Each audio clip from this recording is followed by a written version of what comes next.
Hello again, and welcome back to this fourth video on market trends and drivers. In this video, we're going to be talking about climate change, which is also a very important driver of market trends. You will see many issues that you're already familiar with. But what we want to do is acknowledge those issues in this video and then think about what impacts these trends have on markets and the way those markets are going to change. So with that, let me see if I can bring up the slides here. And of course, I always have my little difficulties in getting things to work on this system, but I'll give it a try. Well, there we go. We'll be talking about agriculture as well as climate change. I think we've probably got this thing a little too farther advanced, a little too closely. So let me bring the slide. Whoa, there we go. And the other thing I guess I'll do is make it easier for you to look at the slides. Okay, so we're going to be talking about climate change, the effect on the environment, ecology, and again, what these changes in climate could conceivably do to change market conditions. So with that, let's get going. A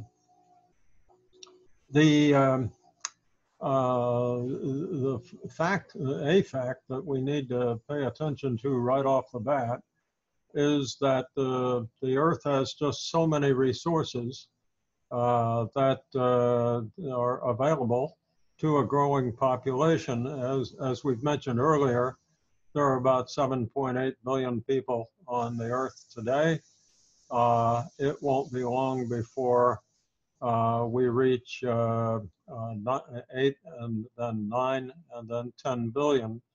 The maximum practical population from a standpoint of carrying capacity, it differs according to various experts, but a good estimate based on all those opinions is between a population of between 10 and 11 billion.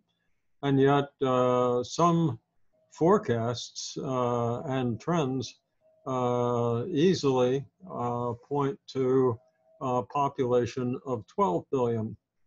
On the other hand, experts have concluded that the sustainable population that would enable Earth's resources to be used and replenished without exhausting them is 5 billion or less.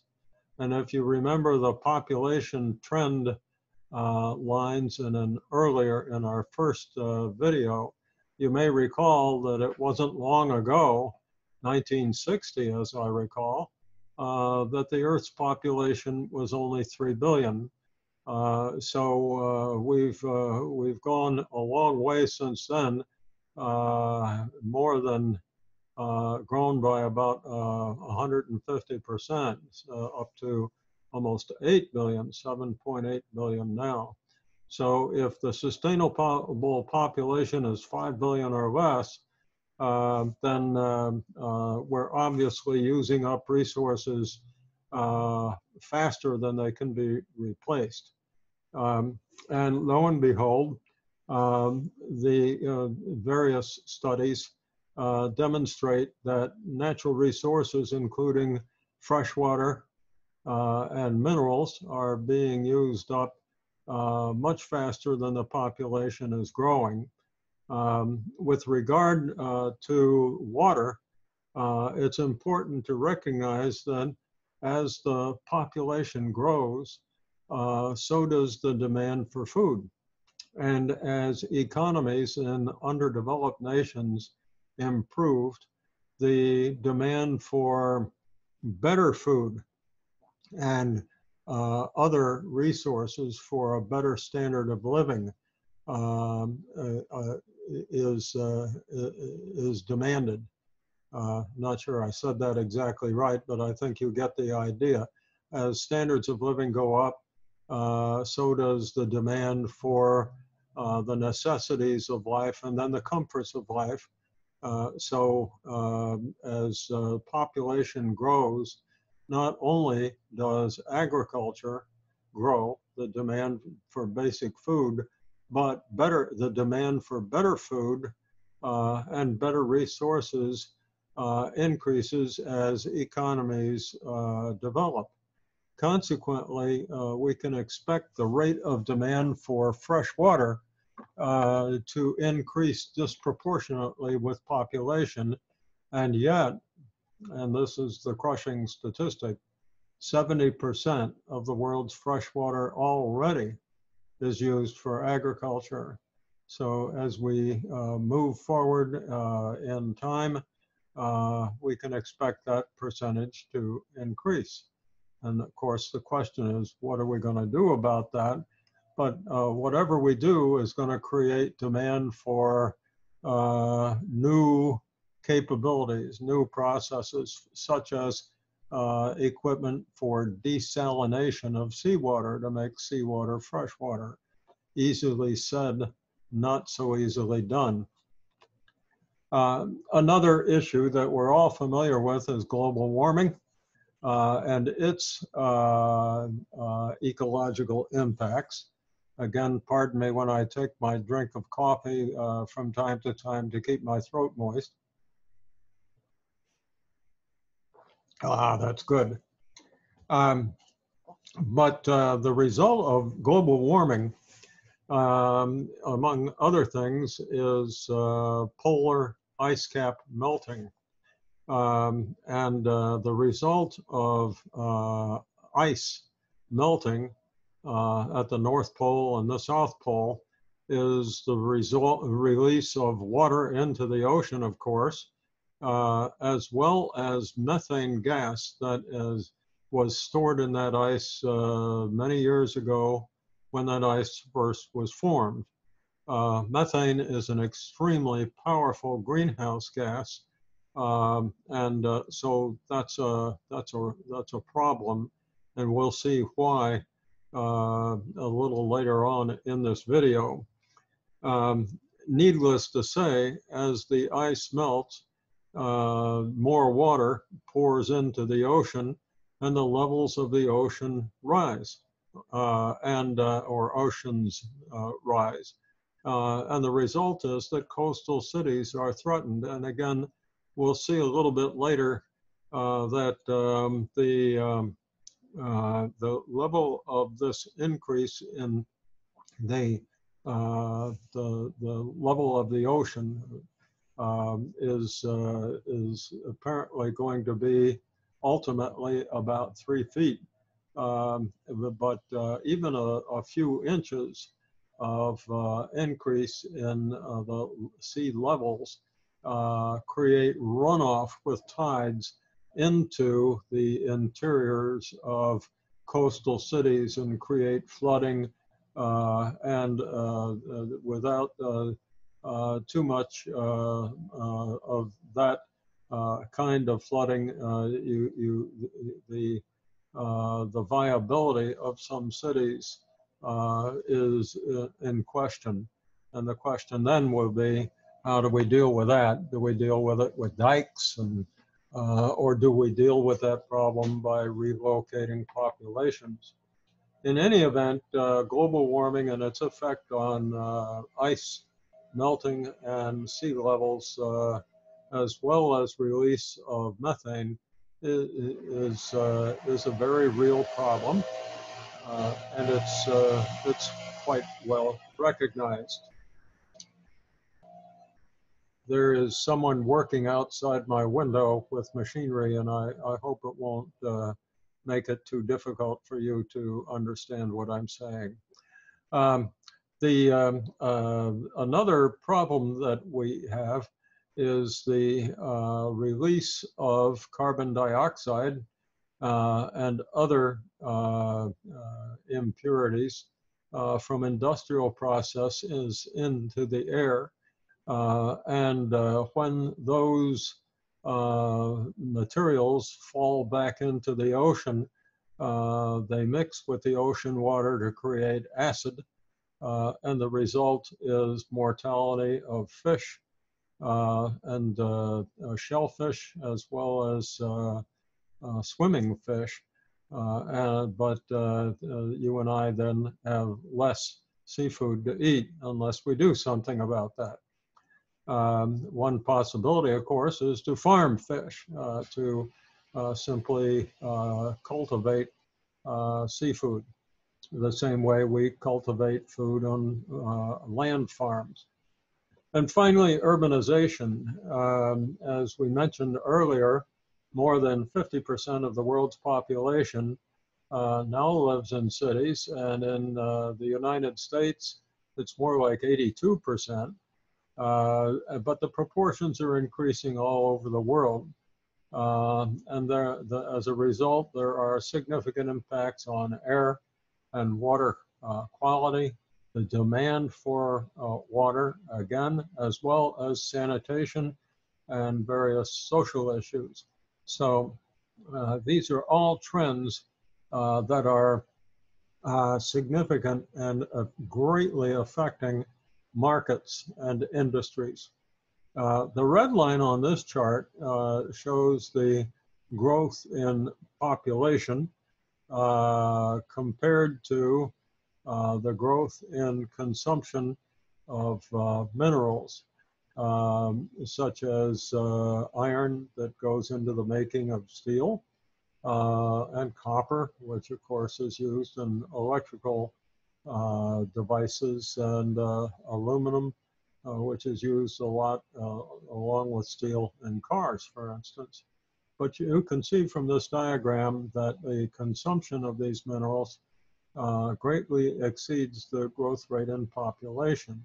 So we're essentially depleting these resources faster than our population grows, which means that there's definitely either already is or will be a shortage of these minerals. And so now the question is, what do we replace them with? We need to use materials to make cars and electrical devices and so forth. So what new materials might be available or needed to replace those that we're running short of?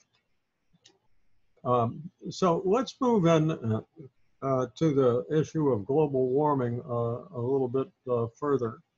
One author, one scholar, scientist at the University of Colorado wrote a paper and said we're locked in to about 3 feet of sea level rise and probably more.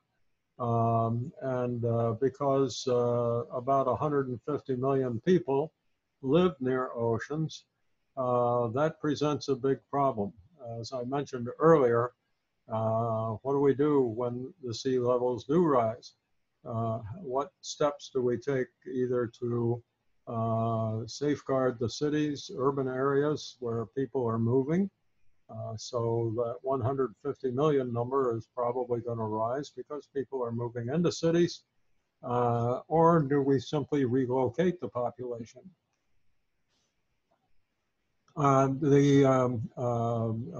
Another article pointed out that there are 3 main causes for rising sea levels. As water heats up, it expands. And so as the ocean water gets warmer, it takes up more space. Second, mountain glaciers are melting. I've seen a few papers that have maps that show the receding level of glaciers, mountain glaciers, over time, for instance, in the Himalayas.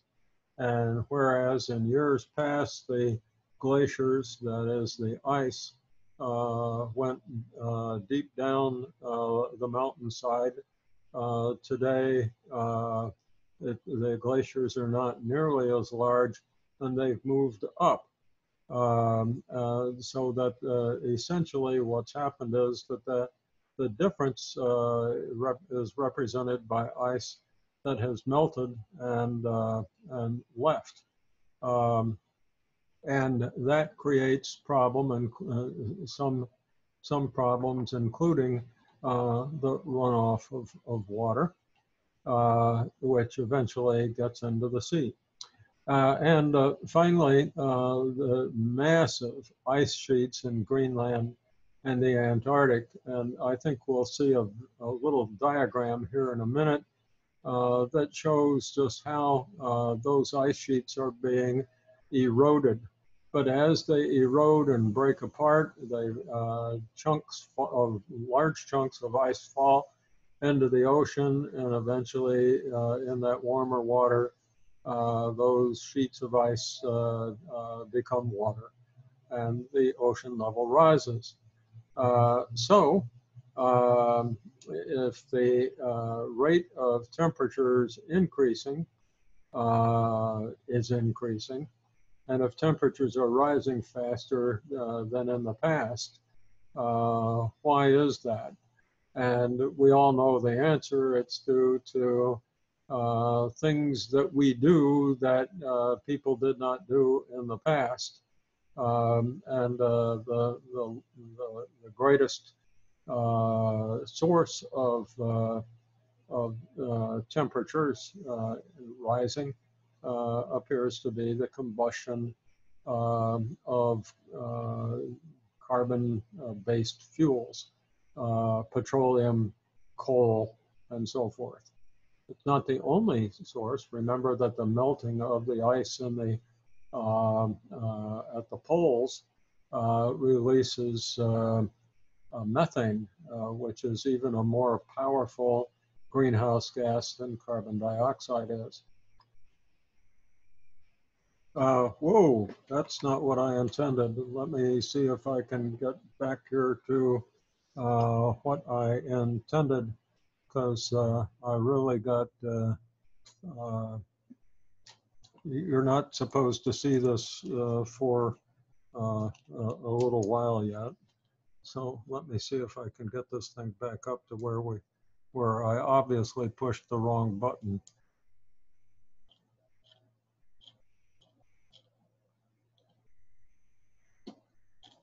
This thing keeps wanting to go back to education, and we're not supposed to be there yet. There we are, we're getting close. Okay, sorry for that little interruption, but now you've got an idea of what to look forward to in the future. In any event, those seem to be the three main causes for rising sea levels. In this diagram, I did not put the print on this diagram. It came along with the slide that where I found it, and I can't make the I couldn't remove this print if I wanted to. But this is a historic diagram of variations in global temperatures over many years. And you can see that in recent years, those variations have increased dramatically. And the person who prepared this presentation pointed out that these wider variations are just not natural. And although all of the variations are not warming, you already know that most of them are. So this is an irrefutable fact that we've got global warming, that we're getting these very large changes in temperature and climate, particularly temperature, but also wind and atmospheric abnormalities. As a matter of fact, we'll see one of the results of those atmospheric abnormalities in a little while. But here then is a little diagram that simply summarizes the greenhouse effect for those of you who may not already be familiar with it. But normally, without the greenhouse effect, the sunlight would hit the Earth, and a significant portion of it would bounce from the Earth and go back out in space and work its way through the ionosphere, where greenhouse gases such as carbon dioxide and methane are located. However, the right side of this diagram points out that over time, more carbon dioxide, more methane, more nitrous oxide have been produced by combustion, and those gases have the effect of repelling the sunlight and energy and heat when it tries to get back out away from the Earth and go back out into space. Instead, it's repelled back down into Earth at a higher rate than in the past, and the result is global warming. That's it in a nutshell. This again is a widely accepted dynamic. It's there's no more conjecture about it. That's the way things work. Now here are two diagrams about how ice melting occurs, and what I don't propose to do is read all the details on these diagrams or try to explain them in great detail. Instead, I've put these diagrams here for you to look at later at your convenience, but I sure encourage you to do that.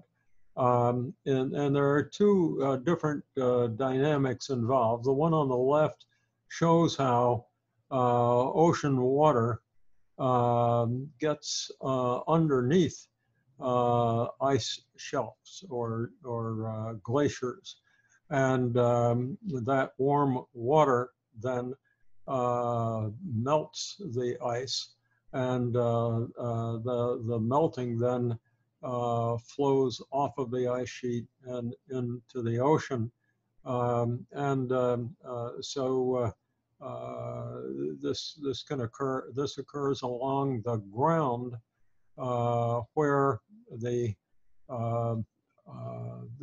glacier is located, but as a result of eroding the under layer of the ice sheet has a vacuum to fill, and so it flows forward.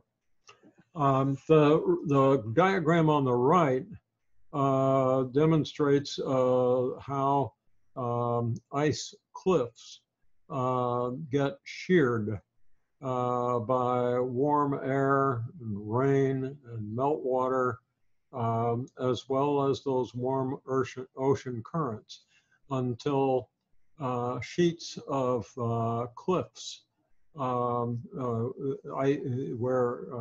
glaciers and large quantities of ice exist, those sheets break off because there's nothing to support them as the warm ocean water eats away the foundation, and so the sheets fall off of the ice cliff out into the ocean, and again they then melt and the ocean level rises. So either way, you've got, from both of these types of glaciers or ice caps, erosion and contribution to increasing ocean levels. So here's a little diagram that I found in some of the literature that simply shows that as carbon dioxide gets into the air, this greenhouse gas, the result is that temperature rises, and as temperature rises, the more ice melts and more carbon dioxide as well as methane is released, and so this is a self multiplying sort of an exponential function, and lo and behold, this is the result. As carbon dioxide and other gases accumulate, the temperature rises, and we can see it very clearly in this diagram. What are the sources other than global ice melting or polar ice melting? What are the sources of emissions of these greenhouse gases?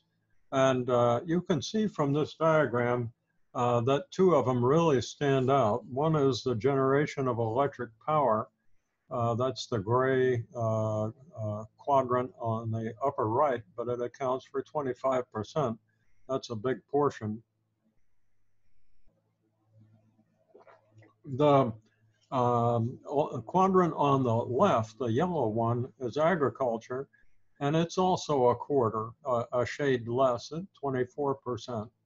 But if you put the two of them together, you've got half of the greenhouse gas emissions.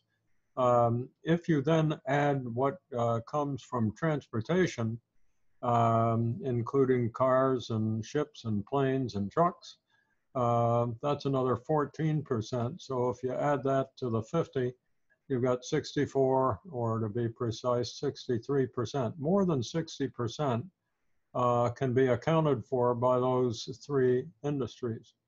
In the quadrant, the blue one, we can see various industries that add further, and they can add a lot. For instance, I've spent a fair amount of time in the iron and steel industry, and the chemical industry, and I can tell you that those processes, at least in the past, have been pretty dirty. Now, those processes are not as dirty. For instance, we no longer use blast furnaces anymore. Instead, we use electric arc furnaces and a direct oxygen process, a basic oxygen process. But in both cases, there's a lot less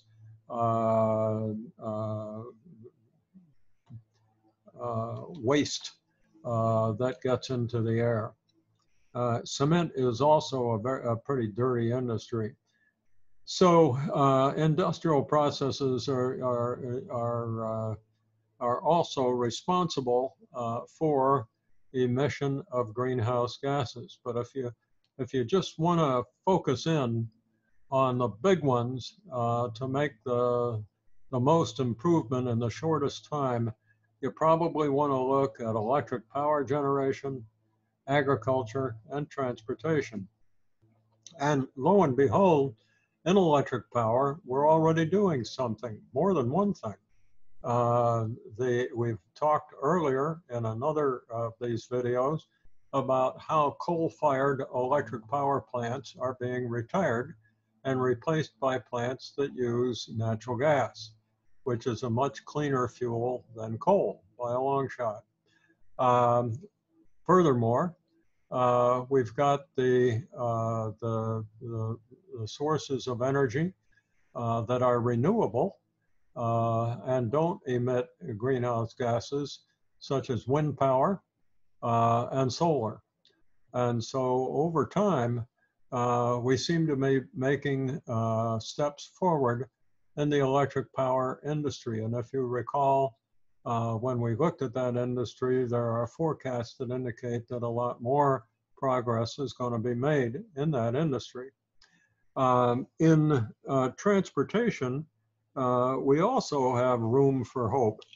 We're all well aware that cars powered by batteries that last longer and longer are becoming more and more popular. And again, we saw forecast that the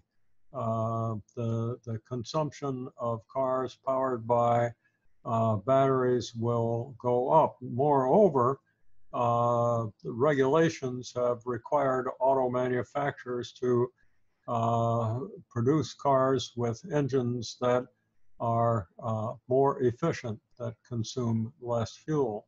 So we're making progress there too. On the other hand, when we talk about agriculture, we've got another issue, and we'll be getting into that pretty quick. So if you'd like to learn more about global warming, I encourage you to look at these YouTube videos. They're really good. And there's another one, incidentally, that is focused in on the food system as well. So you ought to take a look at these videos. I think you'll find them interesting. I don't think any of them is very long, not as long as this video. This takes us then to the impact of climate change on agriculture. And here's a picture of a farm somewhere in the Midwest. I've traveled through a lot of the farm growing regions of the United States, out in the Pacific Northwest and in Idaho and Washington State and Oregon, as well as the Midwest in Indiana and Iowa. I think this farm is probably in the Midwest, probably Iowa, but I can't be sure. But you can see that there is a wheat crop. That's the yellow expanse, and large storage devices where the harvested wheat and perhaps other grains are stored. But if we look in the foreground, we can see that there's not a lot of grass. There's not a lot of vegetation in this picture. In fact, there's just bare dirt. And that's due to droughts, global warming, lack of rain, and so forth. And a combination of those facts creates this very dry ground if it isn't irrigated where the crops are. The crops, obviously, in this picture have been irrigated. And so when we have a windstorm, which comes up in the Midwest, you probably can remember looking at the news, seeing news clips of tornadoes and windstorms out in the Midwest where it's very flat. If that ground doesn't have any vegetation in it, this is what happens. The windstorms become dust storms. The wind picks up the dust, carries it a long way, but it also erodes the earth so that earth is no longer productive for agricultural purposes. So this is kind of an illustration of what these trends we're talking about can result in. And yet, as we said earlier, we have a need for more agriculture and more food production, and yet these windstorms make it kind of difficult to cultivate the land after they occur. Here's another map that's really interesting. The orange and the yellow patches indicate declining agricultural yield, and that's because of all the factors that we've talked about so far. But because of those trends, the productivity of agricultural land has declined. On the other hand, land in the north and the Northwest has become more productive. And why is that? And that's because areas that were very cold and icy are still cold and icy, but the ice and the snow melts sooner as those climates and the northern plain states and Canada and the plains provinces of Canada get warmer, and so they become more productive. Here is a classic illustration of shifting markets and shifting industries. The agricultural industries in those yellow and orange areas won't be as productive in the future as they are today. And yet, there will be opportunities for agricultural industries and production to grow, but they will move to the west and to the north. Accordingly, the agricultural industries, agribusiness, will have to adapt accordingly. And of course, it isn't just farming that we're talking about, is it? It's food processing plants, canning, warehousing, distribution, and so forth. So as agricultural production moves to the north and the west, so do a lot of other related industries.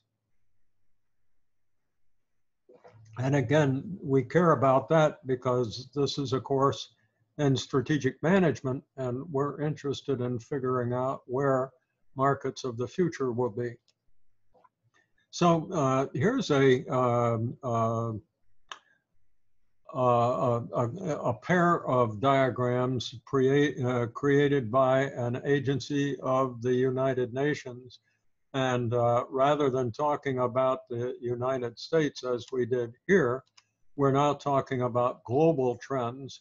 And unfortunately, these charts end 5 years ago, or 4 probably.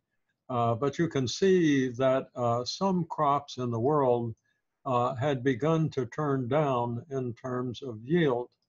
And that's partly because of things like this.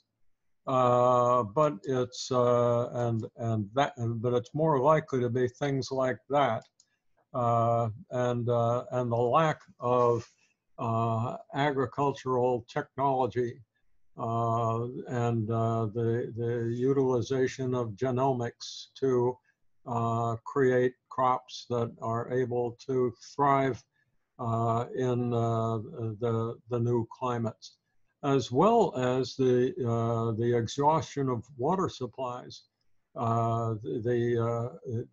These trends indicate that there is a growing need for irrigation. This is especially true in Eastern Europe and parts of Asia. So as water tables go down, it becomes harder and harder to irrigate crops. And so the water has to be brought either from deeper depths or further distances through pipelines. In any event, the chart on the left shows declining production of rice. The green line is called maize in this diagram, which is the European name for corn. And I think probably if these charts had been extended further, when they are extended further, we'll see those lines continue to decline for the reasons I just mentioned. The line in the middle is potatoes. And frankly, if you look at the long term of it, it's not that bad. For that matter, nor is the long-term trend in corn yields. The rice is a little different matter. The lines at the bottom, the purple one is small grains such as wheat. And the one in the blue is soybeans. And you can see that that line is headed south, even though It took a little blip up in 2015. And we can see why these lines matter on the right side, on the graph on the right. The brown line at the top is the need for food globally. And frankly, I think that line is being drawn conservatively for the reasons I mentioned earlier. I don't think we see here the effect of economic development and the desire and demand for higher qualities of food, more processed food, and more quantities of food, regardless of population growth. So nevertheless, the blue line shows food production. And although there is an upward trend, you can see that it takes dips down, and that most recently in this chart anyway, food production falls short of global demand. And like I said a minute ago, I doubt that that global demand is represented adequately in this chart. So there's a global demand for food, food production, cultivation, processing, all the machinery and equipment that goes into agriculture, including irrigation, but also the kind of products that John Deere makes and other agricultural equipment companies like Case New Holland and AGCO make. So no question about it, this has to be a growth industry. The good news is that in the US, corn yields are rising. That's good. But notice and again, I did not put the comments on this chart, I just found it. But you can see that these droughts that we've talked about have had more and more of an effect. Looks like there was one back in maybe 1988, 89, where corn yields dropped 29%. Ladies and gentlemen, that's a big drop. So is that drop of 26%. So, and then we can have other things occur, such as floods. And that one seems to have occurred around 1995. So every time we have these anomalies in climate conditions, the impact is felt by farmers, and you feel it in the price that you pay at the grocery. And at some point, these anomalies, as we've pointed out previously, are going to become so extreme that it may be that corn yields are affected adversely. This chart stops in 2010, and it may be that we've already seen some adverse impact. This is a rather interesting little chart. It takes up more space than it deserves, but simply because the message is so simple. You can see on the left side that factories and trucks and so forth emit greenhouse gases, and they don't all go up into the ionosphere. Some of them fall down into the ocean. When they do, they mix with the salt water to create acid. That acid creates a lethal environment for fish, both shellfish and swimming fish. And so not as many fish exist as used to, and our seafood is less. Fishermen and the fishing industry does not prosper as it had in the past. And after the seafood is processed and goes to the grocery store, you and I have to pay more for it when we can get it. So this is another illustration of what industrial and transportation and other greenhouse gas emissions can do when it gets into our water sources.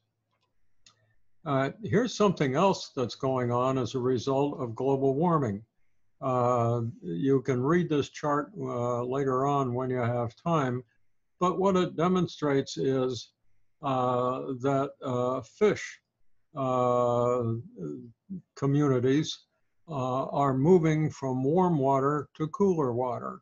And if you read the note, you can see that these three categories, lobsters, hake, and sea bass, have moved an average of 119 miles north since the 1960s, late 1960s. So it's quite remarkable that that the fish don't like the warm water and they don't like the acidic water. And unfortunately, as they move north, they're going to run into water where a lot more of the greenhouse gases fall into the ocean and create acidic conditions, which again is going to be unfortunate for you and me, not to mention the poor fish. So this is another situation that again creates certain marketing conditions and industrial conditions. One possibility of dealing with this problem is to create fish farms. Just like we have farms on the ground, there are farms where fish are raised and cleaner water, they're given food, and the fish grow and get nice and fat and healthy. And that's good for you and me, with some reservations. As you probably know, there's a lot of conversation about salmon, for instance. Salmon that grow up in the open water seem to be better for you and me than farm-grown salmon. And I imagine we'll continue to hear about issues like that. Nevertheless, we have impacts on the food producing industries and the way in which they are marketed. Here is that issue we talked about last, methane, coming in this case from cattle out in the West. And we'll talk about that in the next slide, but you can see that compared to other species, those cattle really are large producers of methane, as I'm sure you've already heard. The good news is that when we get all the way over to the right side of the chart, there you and I are, and we don't generate as much methane as cows do. At least that's what the record seems to indicate. If you ask my wife, she might tell you differently. Anyway, here we go. So the cow has a funny kind of a stomach. And you can read about it in this chart if you already haven't. But the methane emitted by cows is emitted in burps. It comes through the cow's mouth. It doesn't come from the other end of the cow. At least the majority of the methane doesn't. So contrary to what you might have heard, cows give off a lot of methane, but they do it by burping rather than otherwise. So what conclusions do we have here? First of all, as the world... I'm sorry, that's my telephone, but it'll stop ringing now. And let me try to bring this back. It looks like my camera sort of slipped off its mount here. There we go. I think there we go. Let me see if I can get it.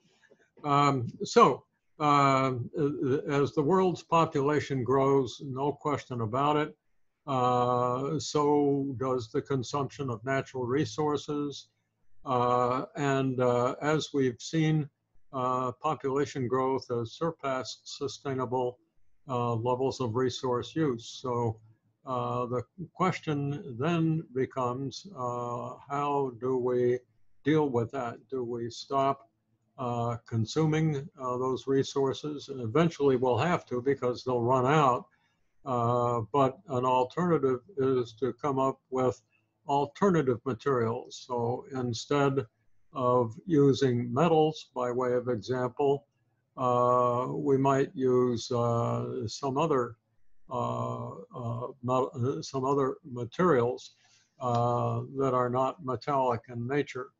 And there are several of those that are available.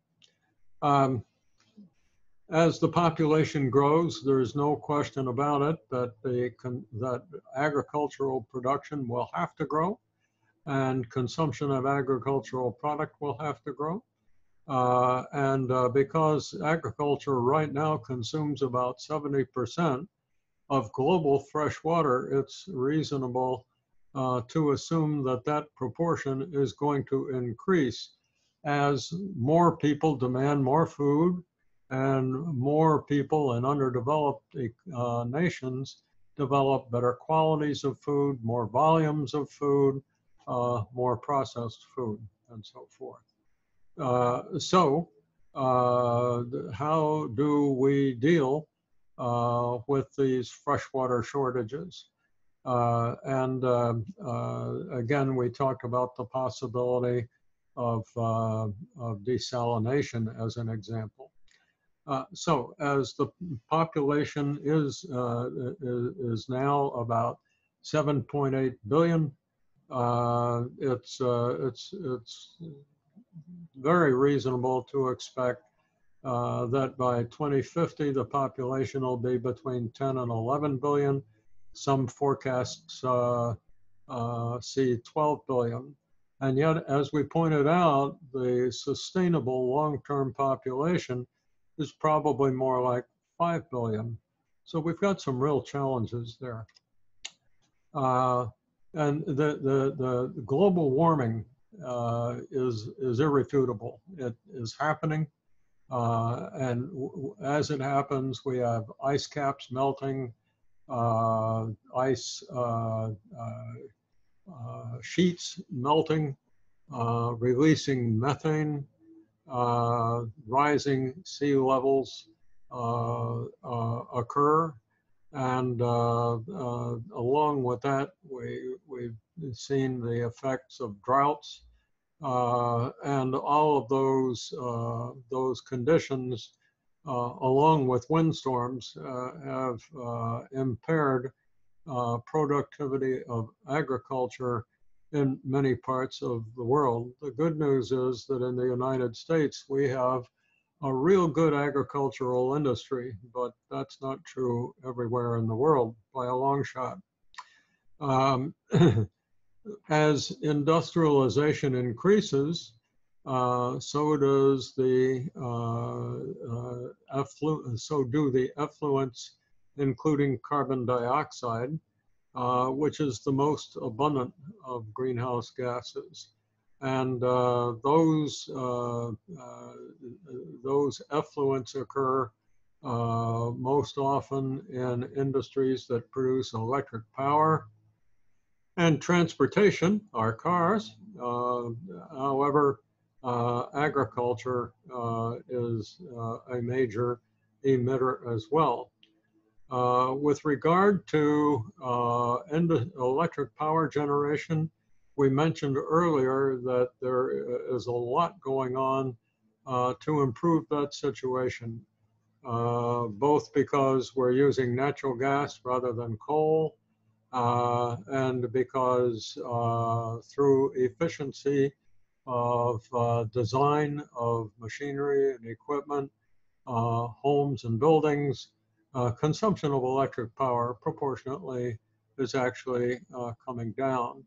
The electric power industry is doing its job to reduce the discharge of greenhouse gases. Still, more progress needs to be made, but at least progress is being made. The same is true in the transportation industry, where we find electric engines powered by batteries. We find regulations that require gasoline engines to be more efficient and consume less fuel. And as people move into the cities, I might add, which we've already seen, it's happening to a very at a great rate.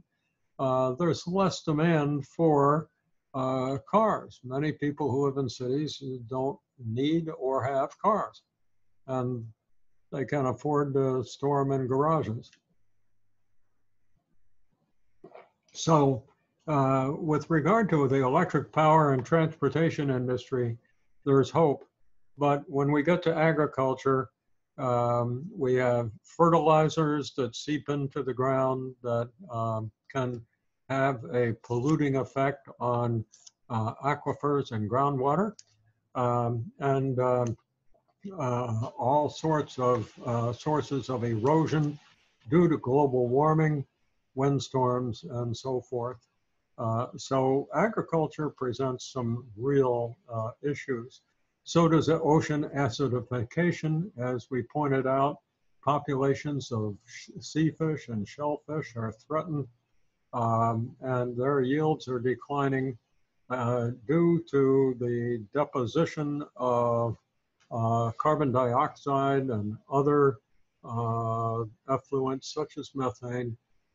As those effluents drop into the ocean, you get acid, and that can threaten seafood. The good news is that in the U.S. we use genomics and agronomic technology, and it has enhanced our yields of corn and soybeans. The U.S. agricultural industry is marvelous. On the other hand, that's not true all over the world. Moreover, as we have already seen, when we get droughts and climate irregularities, even the U.S. agricultural industry can be threatened. So, no question about it, agriculture is a growth industry, and production and consumption of food products is going to grow faster than population for the reasons that we've already explained. And that because materials, not just water, but other materials are being used up so much faster than they're being used up. And so we have to find ways to replace those metals and minerals with other materials. There are certainly ways to accomplish that. But as we do, that will create yet new industries, new markets. Irrigation systems are a big deal in many parts of the world and in the United States. And they're going to grow, not just in their usage, but their complexity, pumping apparatus, piping, new kinds of irrigation systems that use less water, as well as genomics to create vegetation, plants that use less water. All those things are going to be increasing. They represent growth industries and growth markets. The demand for desalination systems will grow in several parts of the world, such as the Mideast. And as we have seen, agricultural production here in the Western Hemisphere is migrating to the north and the west from America's Midwestern states. It's moving to the North Plains states, to the Northwest, and up into Canada. New industries, new markets. And finally, we need to deal with this issue of fish and the declining yields of fish. And so aquatic farming is a new industry that you may not have heard a whole lot about. So aside from farming fish, which you probably have heard about, halophytes are becoming more and more interesting. Halophytes are those plants that grow in seawater. I used to spend a lot of time on the West Coast, and I'm a scuba diver, so I can remember scuba diving down into the kelp beds off of San Diego. And there's a lot of vegetation in the ocean. Lots on the and that vegetation is up on the coast, in the coastal areas of many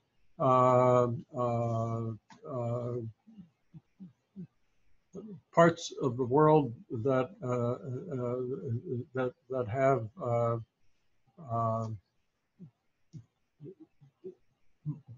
I can't think of the word, but simply have that border the ocean. So it is quite possible to cultivate halophytes in those ocean bordering areas. And the seafood or halophytes, plants that are grown in salt water, in many cases are just as edible as plants that are grown on land. And so aquatic farming of both fish and halophytes is becoming more important. So that concludes this fourth installment of our videos on market trends and drivers.